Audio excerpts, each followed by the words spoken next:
Time travel यानी कि समय की यात्रा साइंस की ये सबसे मजेदार और सबसे रोचक पहेली है।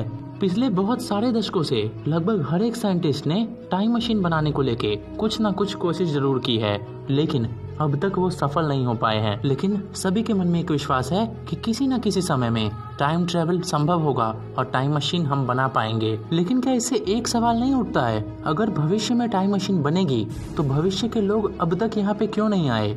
क्या उन्होंने कभी हमारे इस पृथ्वी पे आने की कोशिश की होगी, या फिर वो हमारे आसपास आज भी घूम रहे हैं? आज की इस वीडियो में इसके बहुत ही मजेदार एक्सप्लेनेशन की खोज हम करेंगे और इसी दौरान मैं आपको टाइम ट्रेवल की कुछ बहुत सारी कहानियां सुनाऊंगा जो कि सच है या नहीं कोई नहीं जानता।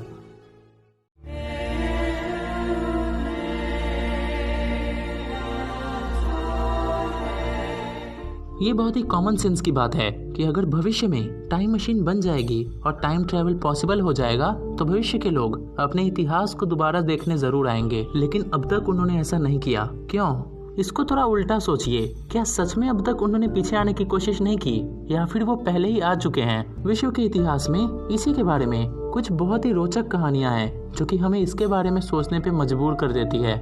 साल 2000 में अचानक से इंटरनेट पे एक अनजान सा आदमी आ गया। नाम था जॉन टिटोर और उसने कहा कि वो साल 2036 से आया है और उसे साल 1975 में एक मिशन पे भेजा गया है और वो मिशन था IBM 5100 कंप्यूटर को लाना। इस कहानी में सबसे अजीब बात थी कि उसे उस कंप्यूटर के एक बहुत ही अजीब से खासियत के बारे में पता था जो कि सिर्फ उसके मेकर्स को पता था, जिसका यूज भविष्य में होने वाले किसी सिस्टम फेलियर को रोकने के लिए किया जाना है। लेकिन वो आदमी कुछ महीनों बाद अपने आप गायब हो गया।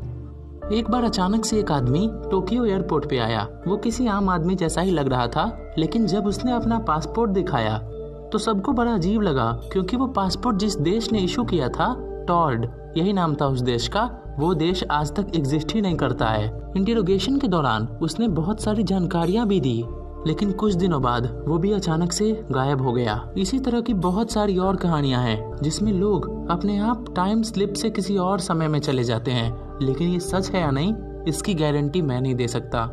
कुछ एक्सपर्ट कहते हैं कि ये कहानी महज बनावटी है, लेकिन कुछ कहते हैं कि हो सकता है कि भविष्य में कोई ऐसा प्रोटोकॉल हो जिसमें पीछे ट्रैवल करने वाले लोगों को अपनी आइडेंटिटी छुपानी पड़े। कुछ वैज्ञानिक ये कहते हैं कि अगर टाइम मशीन बन भी गया, टाइम ट्रैवल पॉसिबल हो भी गया, तो लोग पास्ट में ट्रैवल नहीं कर पाएंगे, क्योंकि टाइम एक वे में फ्लो करता है, एक साइड। पीछे जाना संभव नहीं होगा। लेकिन कहते हैं ना, शुरुआती समय में सच को भी लोग झूठ ही मानते हैं। हो सकता है कि वो सच के टाइम ट्रैवलर हो और आज भी हमारे आसपास बहुत सारे ऐसे ही व्यक्ति घूम रहे हों। भविष्य इसका जवाब हमें खुद दे देगी।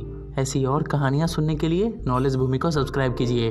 हम और ऐसी मजेदार और रोचक कहानियों को लेके फिर से जल्द मिलेंगे।